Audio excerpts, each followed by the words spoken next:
Hi guys, this is your chan. Welcome to Tamil Manva. நீங்கள் நம்ம என்ன பார்க்க போகிறோம்னா வைரீட்டோட சாப்டர் 26 அண்ட் 27 தான் பார்க்க போகிறோம்.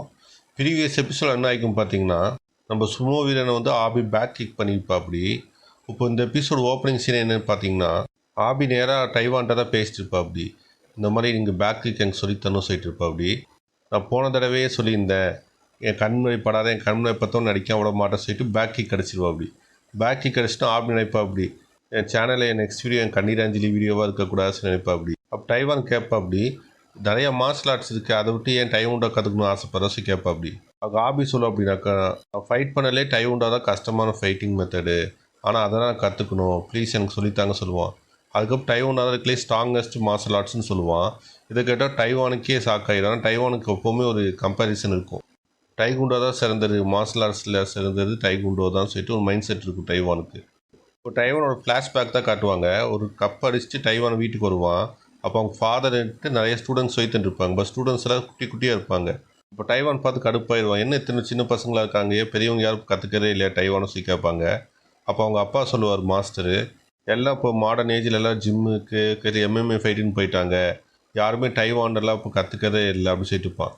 டைவான் சொல்லுவான், நான் யூஎஃப்சி ஃபைட்டுக்கு போக போகிறேன், அங்கே போயிட்டு டைவுண்டோட சிறந்த மார்ஷல் ஆர்ட்ஸ் எது இல்லைன்னு சொல்லி நிரூபிக்க போகிறேன் அப்படின்னு சொல்லிட்டு இருப்பான். அதுக்கு அவங்க அப்பான்ட்டு நீ இன்னும் கற்றுக்கிறது நிறையா இருக்குது போகாத சொல்லுவான். பட் இவன் கேட்க மாட்டான். ஃப்ளாஷ்பேக்லேருந்து ப்ரெசன்ட் காட்டுவாங்க. ப்ரெசன்ட்டில் வந்து டைவான்ட்டு நம்ம ஆபியை பார்த்து இம்ப்ரெஸ் ஆகிட்டு சரி நான் அவங்க சொல்லித்தரேன் சொல்லுவான். அப்படி டைவான் ஆபியை பார்த்து ஃபுல்லாக பேக்வேர்ட்ஸில் ஓட சொல்லுவோம். அப்படி நம்ம ஆபிக்கு ட்ரைனிங் மாதிரியே தெரியாதோ, பனிஷ்மெண்ட்டு இல்லை எனக்கு கலாய்க்கிறான் போல் தெரியுது. டைவான் எதுக்கு அவன் பேக்வேர்டு ஓட சொல்லியிருப்பான் பார்த்தீங்கன்னா, அவன் காப் மசில்ஸை ட்ரெயின் பண்ணுறதுக்கு, செகண்ட் மூவ்மெண்ட் வரக்காக தான் சொல்லியிருப்பான். சீன் என்ன பார்த்தீங்கன்னா ஆபியோட கரண்ட் ஃபைட்டை தான் காட்டுவாங்க. ஆபின்ட்டு பேக் கிக் பண்ணியிருப்பான் அந்த சுமோ வீரனுக்கு. ஆபி நினைப்பான் கரெக்டாக நான் ஸ்டொமக்கில் அடிச்சிட்டேன்னு பார்த்துருப்பான். பட் ஆபிக்கும் சுமோ வீரனுக்கும் ஹைட் டிஃப்ரென்ஸ் இருக்கும். ஸோ அதனால் கரெக்டாக அவன் லோயர் பார்ட்லேயே அடிச்சிருவான். அப்படி ஆபி லோயர் பார்ட் அடிச்சிட்டோன்னே கமெண்ட்ஸ்லாம் ஃபுல் நெகட்டிவாக வந்துருக்கும், என்கிட்ட அடிக்கிற நல்ல இடத்துல அடிக்க மாட்டியாடா அப்படின்னு. கடைசியிலேன்ட்டு இவனும் சுமோ வீரன் கடுப்பாயிடுவான். யார் நீங்களே சொல்லுங்கள், யார் தான் கடுப்பாகாமல் இருப்பாங்க அடித்தா. சுமோ வீரன்ட்டு அவனை இறுக்கி பிடிச்சி இன்னும் ஃப்ளிப் அடிக்க பார்ப்பான். ஏன்னா ப்ரீவியஸ் ஃப்ளிப்லேயே ஆபி செத்துட்டு வந்துருப்பா. அப்படி இன்னும் ஃப்ளிப் அடித்தா ஆபி அவ்வளோதான் காலி. கடைசிலேன்ட்டு ஃப்ளிப் அடிக்கலாம் சொல்லி தூக்கிடுவான்.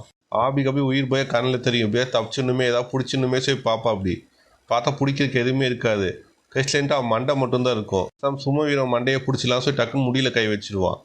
ஜாக்சன் ஆபி எல்லாம் ஷாக்காகி பார்ப்பாங்க. என்னாச்சுன்னு பார்த்தா சுமோ வீரன் மண்டையிலேருந்து முடியல, அது பிக்கு.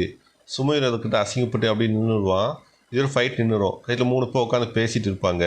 ஆபி பேசுவான், சாரிப்பா தெரியாமல் அங்கே கை வச்சிட்டேன், சொட்டையாக்கணும் அவ்வளோ பெரிய தப்பெல்லாம் கிடையாதுப்பா, அது நேச்சர் தான், எல்லாருக்கும் வராதான் சொல்லிட்டு சமாதானப்படுத்திட்டு இருப்பான் சுமோ வீரனை. பட் சுமோ வீரன்ட்டு செட்டப் அமைதியாடுறா சொல்லிட்டு இருப்பான். ஆபி கேட்பான், இப்போ உனக்கு முடி கொட்டி சொட்டையாச்சுன்னு கேட்பான். அதுக்கு சுமோ வீரன் சொல்லுவாங்க, 5 வயசுலேருந்து முடி கொட்ட ஆரம்பிச்சிச்சு, நான் நிறையா ட்ரைனிங் எடுத்ததால ஓவர் ஈட் மண்டைக்காய் என் முடியெல்லாம் ஃபால் ஆகிட்டு இருந்துச்சு, ஒரு 9 வருஷத்தில் மண்டையிலுக்கு முடியெல்லாம் கொட்டி சொட்டையாகிட்டேன் சொல்லிட்டு இருப்பானா. இப்போ அதை பற்றிலாம் கவலைப்படாதெல்லாம் ஒன்றும் ஆகாது சொல்லிட்டு இருப்பான். அதுக்கு சுமோ வீரன்ட்டு அழுக ஆரம்பிச்சிடுவான், எனக்கு கல்யாணமே ஆகாதா சொல்லி பார்த்து கேட்பான் ஆபியை. இதுக்கு ஆபிக்கு என்ன சொல்லனே தெரியாது. ஆபி கேட்பான், இதுக்கு பொம்மையை ஃபாலோ பண்ணிட்டு இருந்தா சொல்லி கேட்பான். அப்போ சுமோ வீரன் சொல்லுவான், பொண்ணு கூட எப்படி பேசணும் கூட தெரியாது, இந்த புக்கில் போட்டுருந்துச்சு இந்த மாதிரி பேடாஸாக இருந்தால் நிறையா பொண்ணுங்க லவ் பண்ண சொன்னாங்க, அதான் நான் அந்த புக்கில் இந்த மாதிரி பேடாஸாக இருந்தேன், பட் எதுவுமே ஆகலை, நான் மண்டையில் கொஞ்சம் முடி கொட்டுறதுக்கு முன்னாடியே நான் கல்யாணம் பண்ண ஆசைப்பட்றேன், இது தப்பா ஆபி சொல்லி கேட்பான். இது ஆபி கேட்டோம் ஆபிக்கே கண்ணீர் வந்துடும்.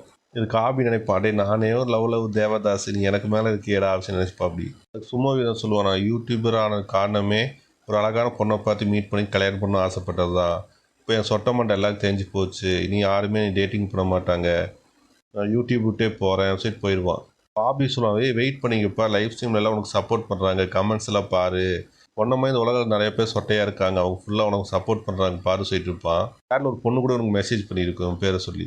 ஆபி சொல்லுவான், உனக்கு பின்னாடி ஒன்றை மாதிரியே லட்சக்கணக்கில் இருக்காங்க, ஸோ பாடி பீப்புக்கெலாம் நீ ஐக்கானாக மாறிட்ட, இனிமேல் தான் உன் யூடியூப் கரியரே ஸ்டார்ட் ஆக போகுது சொல்லுவான்.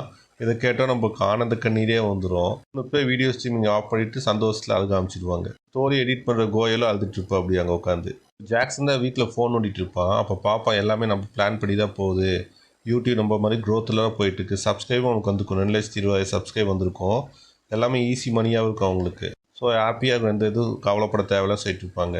அந்த டைம் பார்த்தா நோட்டிஃபிகேஷன் அவன் கண்ணே விரிஞ்சிரும் ஜாக்சனுக்கு. இது எப்படி நடந்துச்சு?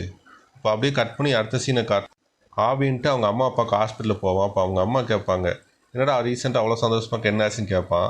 அதுக்கு அவன்ட்டு ஆபி என்ன சொல்லுவான்னா, நான் ரீசெண்டாக ஒரு வேலைக்கு போய்க்கிறேன், அந்த வேலை நல்லா சம்பளம் வருது, கடனை பாதிக்கிட்டு அடைச்சிட்டேன், இன்னும் கொஞ்சம் தான் இருக்குது அப்படி சொல்லிட்டு இருப்பான்.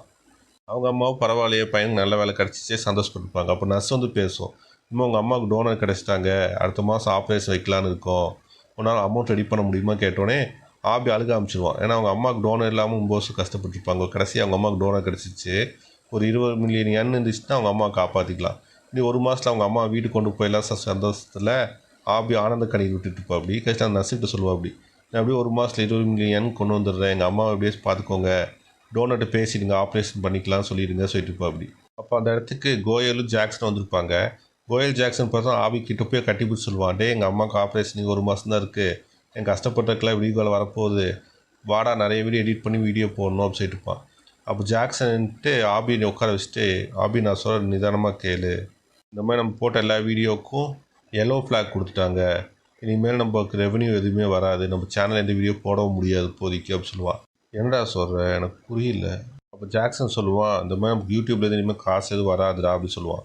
ஆபி இது கேட்டோன்னு ஷாக் ஆயிடுவான். டே இதை நம்பி தானே எங்கள் அம்மா ஆப்ரேஷன் அதை ஒத்துக்கிட்டேன், ரெண்டா அப்படி சொல்கிற, நீ எனக்கு என்ன பண்ணனே தெரியலையே. ஸோ ஆபி லைட்டாக அழுக ஆரம்பிச்சிடுவான். இப்போ கோயிலுன்ட்டு ஜீன சக்திக்காக ஒரு மறந்துட்டு ஆபிக்கு தருவா. ஏன்னா கோயிலுக்கு இப்போ தான் எந்த இடத்துல எப்படி பேசணுன்னே தெரியாது, அதனால அவளை கிண்டல் பண்ணிட்டு இருப்பாங்க. அப்போ யாரோ வேணுக்கு நமக்கு மேலே அட்டாக் பண்ணிக்கிறாங்க நம்ம சேனல் மேலே, நான் என்னென்னு பார்க்குறேன்டா, நாடி மெயில் அனுப்பிட்டேன் என்ன ரீசன் கேட்கறதுக்காக, நீ ரிப்ளை வரல, வந்துட்டோம் என்னென்னு பார்த்து ரிசால்வ் பண்ணிடலாம்டா அப்படின்னு சொல்லிட்டு இருப்பான். அப்போ கோயல் சொல்லுவானா, மெயில் இந்த ப்ராசஸ் இதை கிளைம் பண்ணுறதுக்குலாம் 1 மாதத்துக்கு மேலே ஆயிருமே, ஆபியோட அம்மாவுக்குன்ட்டு 1 மாதத்துக்குள்ளே ஆப்ரேஷன் பண்ணுமே சொல்லிட்டு இருப்பான். அன் டைம் பார்த்தா ஆபி அங்கே இருக்க மாட்டான், ஆபின்ட்டு ஓடிடுவான்.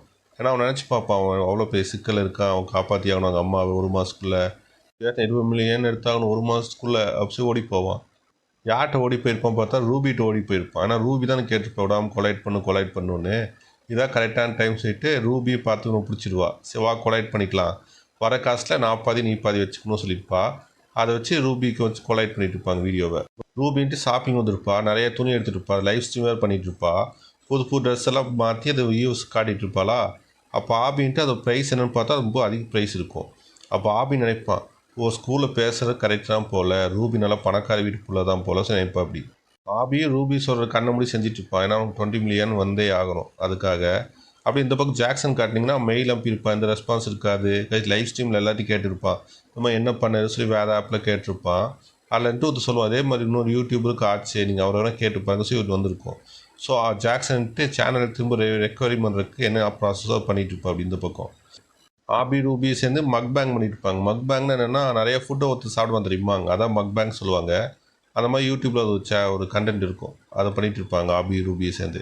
அப்போன்ட்டு மக் பேங்க் ஒன்று முடிச்சு ஆபின்ட்டு வயிறு ஃபுல்லாக உட்காந்துருப்பான். அப்போன்ட்டு இவனை பார்த்து கேட்பான் ரூபிக்கிட்டே, ரூபி நீ மதியமே சரியாக சாப்பிட மாட்டேன், இப்போ மட்டும் எப்படி மக் பேங்கில் போட்டு நிறையா சாப்பிட்ற அப்படின்னு சொல்லி கேட்பட்டோன்னே, அதெல்லாம் இல்லை நல்லா சாப்பிடுவேன் அப்படின்னு சொல்லியிருப்பாங்க. இல்லை ஆப்ரேட்டராக சொல்லுவாள், நான் நிறைய சேனல் போடணும், நான் ஒன்றும் அவ்வளோ பாப்புலரான யூடியூபர் கிடையாது, நான் நிறைய வீடியோ போடணும், அதுக்காக தான் அப்படிலாம் செஞ்சிட்ருக்கேன், ஆனால் உண்மையாலுமே நான் சாப்பிட முடியாது தெரியுமா அப்படி சொல்லி ஆபிட்டு கொஞ்சம் சென்டிமெண்ட்டாக பேசுவான். ஆபி சரி சொல்லிட்டு பார்த்துட்டு இருப்பா. அப்படி கஷ்டம் ஆபின்ட்டு ரூபியோட வீட்டை பார்த்தா தெரியும் ஆபிக்கு, ஆபி ரூபின்ட்டு ரொம்ப பணக்காரியெல்லாம் கிடையாது, நம்மள மாதிரி நார்மல் தான். பட் இந்த மாதிரி சீனை காத்தி யூடியூப்லேருந்து வியூஸ் பார்த்துட்டு இருப்பா அவள். ரூபி சொல்லுவாள், இந்த மாதிரி நீங்கள் துணியெல்லாம் வாங்கிட்டு போகும்ல, அது ஃபோட்டோ போட்டு மற்ற ரிட்டர்ன் பண்ணிடுவா ஈபேயில். இப்போ நம்மளும் அந்த மாதிரி பழக்கம் இல்லை, பட் ஜப்பான் கொரியாலாம் அந்த மாதிரி பழக்கம் இருக்குது. ஒரு துணியை வாங்கிட்டு அதே ப்ரைஸ்க்கோ அதிலேருந்து 75% வந்து நம்ம சேல் பண்ணிடலாம். அதுக்கு நாங்கள் ஆன்லைனில் வெப்சைட்லாம் இருக்குது. ஆபி அப்போ கிளம்பலாம் இருக்கும்போது சரி ஜீனமாரக்காக கோயல் அவனுக்கு ஒரு மாத்திரை தந்திருப்பா. அந்த மருந்தை வந்து நம்ம ரூபிக்கு தருவான் ஆபி, இந்த அதை குடிச்சிக்கோ கொஞ்சம் ஜீன சக்திவாச்சு வரும்னு. அப்போ கிளம்பலாம் போகும்போது திரும்ப ரூபிக்கு விடுவேன், நில்லு ஒன்மோ வீடியோ பண்ணிட்டு போக சொல்லிட்டு ரூபி மண்டையை வந்து ஸ்ட்ரைட்டன் பண்ணுற மாதிரி ஒரு வீடியோ போடுவாங்க. இந்த மாதிரி என் ஃப்ரெண்டு மண்டையை நான் ஸ்ட்ரைட்டன் பண்ணுற சொல்லி வீடியோ போடுவான். அப்போ அவன் தூரமாக நின்று பண்ணிகிட்டு இருப்பான். அப்போ ரூபின்ட்டு கிட்ட வந்து பண்ணுறா, ஸோ இடுப்பை பிடிச்சி கிட்ட கொண்டு வருவா பெல்ட்டுக்கிட்ட கை வச்சு. இதை போட்டால் நம்ம பயிருக்கு கிளுகிழுப்பாயிரும், முடி ஸ்ட்ரைட்டன் சரியாக இல்லாமல் இழுத்து பிடிச்சிடுவான், அது முடி கருகிடும். கறிட்டும் சாரி ரூபி சொல்லிட்டு இருப்பா. கடைசியில் பார்த்தா அது ஃப்ராங்க் முடியே இருக்காது, ஒட்ட வச்சிருப்பா. ஃப்ராங்க் வீடியோ ஆபி ஏமாந்தியா சரி வீடியோ போட்டிருப்பா. ஆல் ஆஃப் த சடன் ஆபின்ட்டு ரூபியை பார்ப்பா. அப்போ தான் அவன் ஆபிக்கே தெரியும் ரூபி அவ்வளோ அழகாக இருக்கான்னு. செகண்ட் ஆபி வந்து ரூபிக்கு டைம் ஸ்பெண்ட் பண்ணிக்கவே மாட்டான். அதான் ஃபஸ்ட் டைம் விட்டு ரூமு ஒரு லேடிஸ் ரூமுக்குள்ளே இருக்கிறது கையில் கூட ஃபுல் டே ஸ்பெண்ட் பண்ணியிருப்பான். ஏன்னா எப்போவுமே பொம்மையை தான் ஆபி லவ் பண்ணிட்டு இருப்பான். பட் பார்த்தீங்கன்னா கூட டைமே ஸ்பெண்ட் பண்ணிக்க மாட்டான். டைம் ஸ்பெண்ட் பண்ணலாம் நடக்கும்போது ஒரு தரங்கள் இவங்களுக்கு வந்துகிட்டே இருக்கும். ஆனால் இப்போ தான் ஒரு ஃபீமேல் பர்சன் கூட ஒரு ஃபுல் டே ஸ்பெண்ட் பண்ணியிருப்பானா லைட்டாக ஆள் சாப்பிடப்படுற மாதிரி காட்டுவாங்க. அங்கேருந்து சீன் கட் பண்ணால் நம்ம ஜாக்சன் ஃபுல் ஃபோர்ஸில் ஸ்கூட்டி ஓட்டிகிட்டு இருப்பான். டே ஃபோன் எடுக்காம என்ன பண்ணிட்டு இருக்க கத்திட்டு இருப்பான். ஏன்னா அவன் இஷ்யூ கண்டுபிடிச்சிப்பான் எதுவும் அவங்க சேனல் பிளாக் ஆச்சுன்னு. ஓகே கைஸ், இதோ சாப்டர் 27 முடியுது. See you on another video. Until then, bye.